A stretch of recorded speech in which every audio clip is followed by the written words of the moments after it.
자, 오늘은 제24과 구원의 서정 이 부분을 합니다.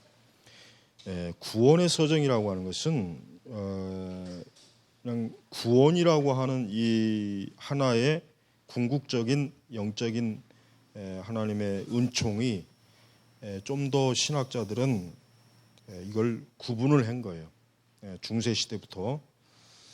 그러니까 사실은 여기서 이제 우리가 구원의 서정이라고 해가지고 뒤에 보면은 뭐 유효적 소명, 중생, 회심, 칭의, 양자, 성화, 영화라고 하는 이 단계가 보통 구원의 서정이라고 논리적으로 순서를 붙인 거예요. 근데 엄밀히 얘기하면은 구원의 서정이라고 하는 건 사실 없어요. 엄밀히 얘기하면. 왜냐하면 이 모든 게 영적으로 일순간에 이루어지는 것이지 뭐 유효적 소명 3개월, 뭐 회심 2년, 뭐 칭의 3개월, 뭐 양자 5년, 뭐 성화 20년 이게 아니란 말이에요. 그러니까 구원의 서정을 그렇게 이해하는 분들도 있어요. 근데 왜 이 소요리 문답 강해를 작성한 이분들이 청교도분들이 왜 구원의 서정이라고 하는 것을 얘기한 이유가 뭐냐면 우리가 구원을 좀 더 그러니까 구원이라고 하는 그 궁극적인 영적인 하나님의 은총을 좀 더 잘 이해하고 분석해서 우리의 구원이라고 하는 것은 이러한 영적인 완성, 하나님의 은혜의 섭리와 능력이 있구나라는 걸 깨닫게 하기 위해서, 알게 하기 위해서 굳이 구원의 서정이라고 하는 이 교리를 사실은 작성한 거예요.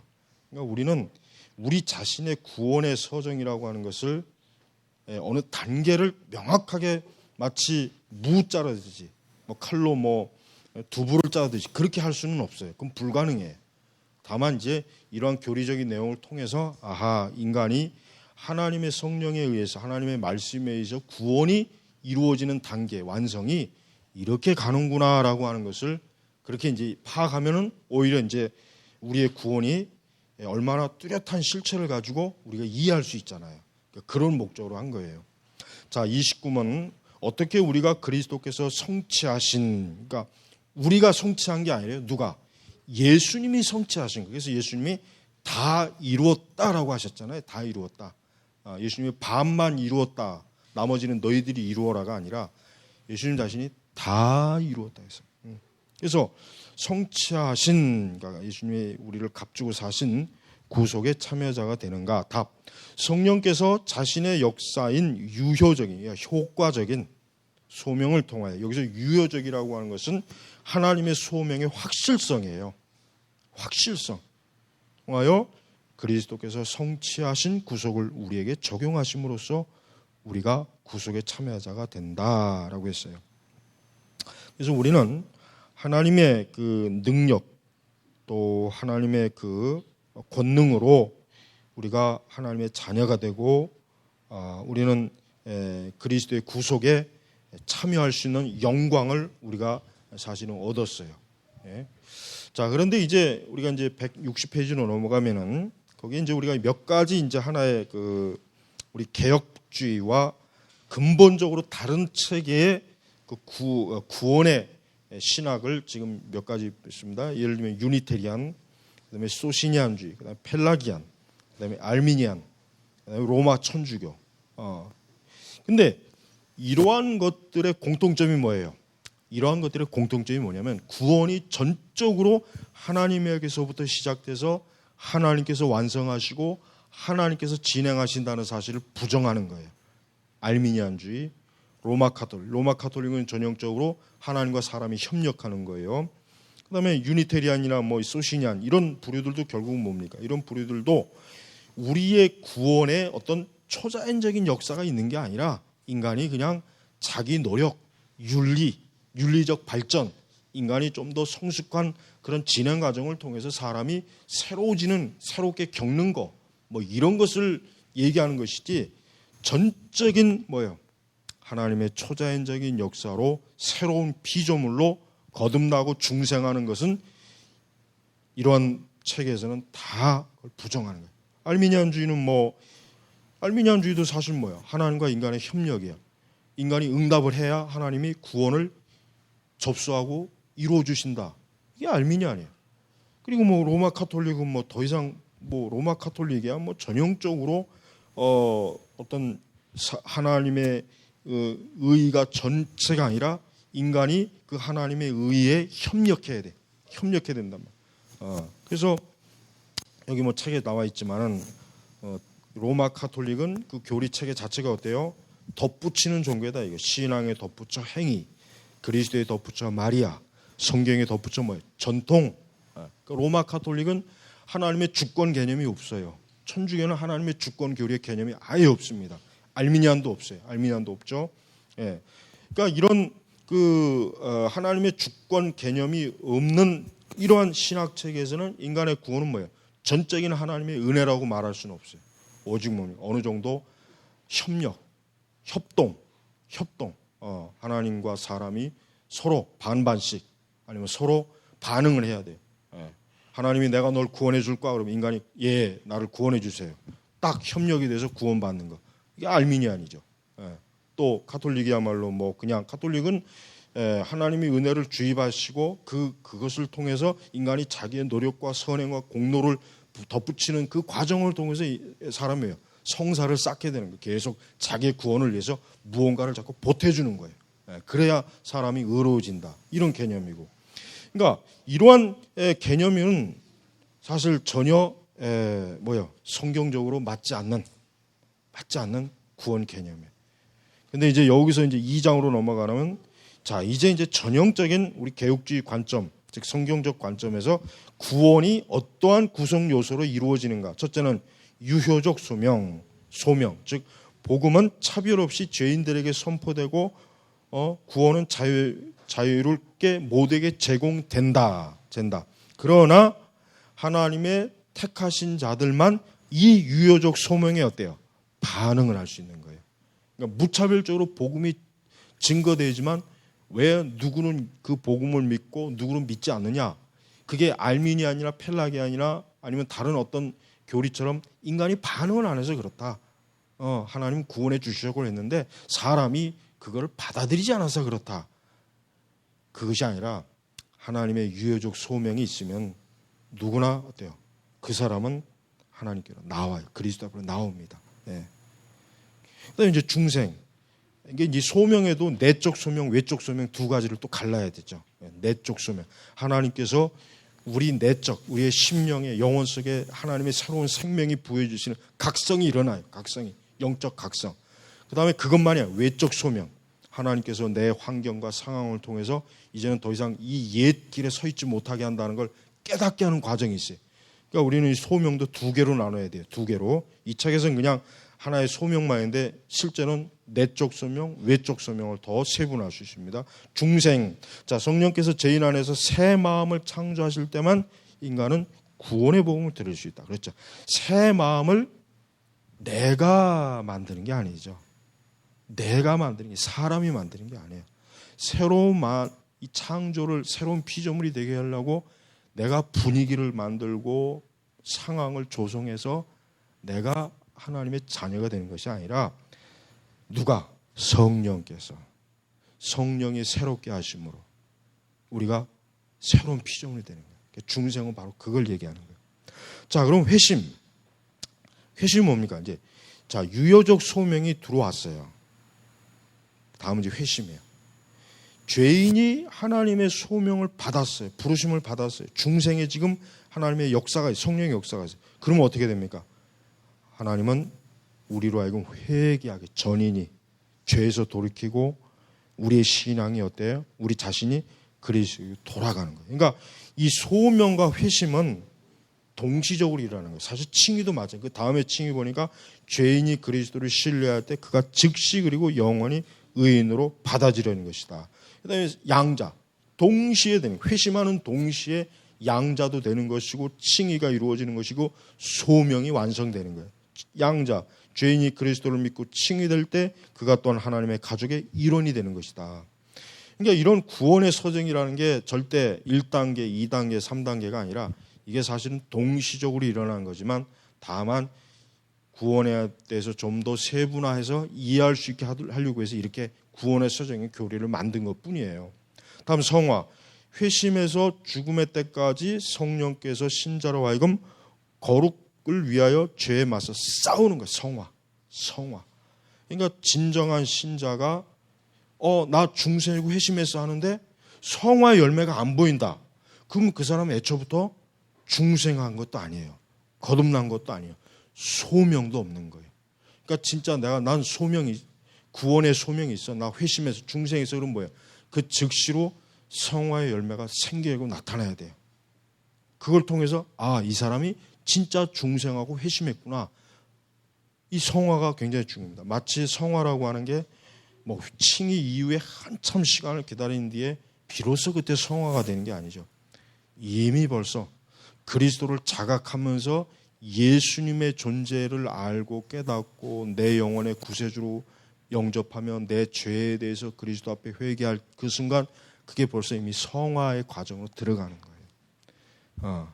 그다음에 이제 영화, 그렇죠. 영화는 내가 내 육신에서 완전히 이제 벗어났을 때, 내가 하나님 나라에 들어갔을 때, 내 육신의 이 무거운 감옥에서 벗어나 하나님이 들어갔을 때 영화롭게 되는 거예요. 그러니까 요 중에서 이제 영화만큼은 좀 구분이 될 수는 있죠. 영화. 그러니까 유효적 소명부터 성화까지는 이게 그냥 동시에 가는 거예요. 동시.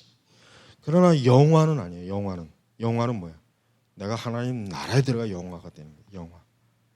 그러니까 성도의 이 구원의 소정이라고 하는 것은 어때요? 철저하게 하나님 편에서 하나님이 주도적으로 하나님이 완성합니다. 그러니까 시작과 끝, 시작도 하나님, 완성도 하나님이 하시는 거예요. 인간은 여기에 뭐 자기가 내 노력이라 정신력, 도덕적, 윤리적인 어떤 치열한 그런 노력을 가지고 이 구원이 이루어진 것이 아니다라고 하는 것을 우리는 알아야 됩니다. 또한 우리는 단순히 어떤 윤리적 발전, 도덕적 발전, 어떤 우리 자신이 좀 더 외적으로 뭔가 좀 새롭게 되는 그 자체가 구원이 아니에요. 그건 구원의 전혀 증거가 될 수가 없어요. 진짜 구원의 증거는 그의 어떤 심령, 그의 마음, 그러니까 성령께서 한 사람의 영혼을 구원하시기 위해서 그의 심령을 깨우는 거예요. 살리는 거예요. 새로운 생명을 부여해서 그가 이제는 그리스도를 인식하고 그리스도를 알고 이제는 하나님의 존재를 알고 인식하면서 그분을 경외하고 사랑하고자 하는 마음이 들어오는 거예요. 이게 바로 참된 구원의 완성된 그러한 모습입니다. 그래서 우리가 이 구원의 서정은 가르칠 때 물론 순서적으로 가르치긴 하지만 이 모든 것은 하나님께서 하나님의 택자에게 베푸시는 동시적인 은혜다. 아주 같이 이루어지는 완성된, 일관된, 일체가 된 하나님의 은혜다라고 하는 것을 알아야 돼요. 그러니까 구원의 서정이를 이거를 인위적으로 나누면 안 되겠죠. 그리고 사실 구원의 서정도 학자들마다 달라요. 학자들마다 또 다릅니다. 학자들마다 뭐 더 여기다 더 추가하는 게 있고 빼는 게 있고 순서를 또 바꾸기도 하고. 그러니까 구원의 서정이 사실은 여러 다양한 게 있어요. 그러나 이제 오늘 이 우리 책에 나오는 것은 이제 보편적으로 가장 우리 개혁주의에서 많이 받아들이는 구원의 서정의 순서이니까 여기서는 이제 그렇게 알고 있으면 되고. 그래서 우리는 개혁교의 관점은 오직 하나님께서 죄인을 불러야 됩니다. 먼저 불러야 돼요. 무조건이에요. 사람이 먼저 하나님을 찾아갈 수 없어요. 먼저 하나님이 그를 부르고 세워야 돼. 이게 첫 번째, 이게 무조건 첫 번째예요. 사람이 스스로 하나님을 찾지 않습니다. 죽어도 안 찾어요. 절대 안 찾습니다. 사람은 하나님이 불러야 돼. 하나님, 내가 너를 불러야, 내 이름을 불러야 돼. 그래야 그 사람이 그때서야 반응을 하는 거예요. 예? 그러니까 우리는 하나님께 내가 먼저 구원받을 필요가 있기 때문에 하나님께 구원을 구하는 게 아니죠. 이제 그게 중요해요. 내가 구원의 필요성 때문에 하나님 앞에 구한다면 그것은 하나님의 주권적인 구원의 역사가 아니에요.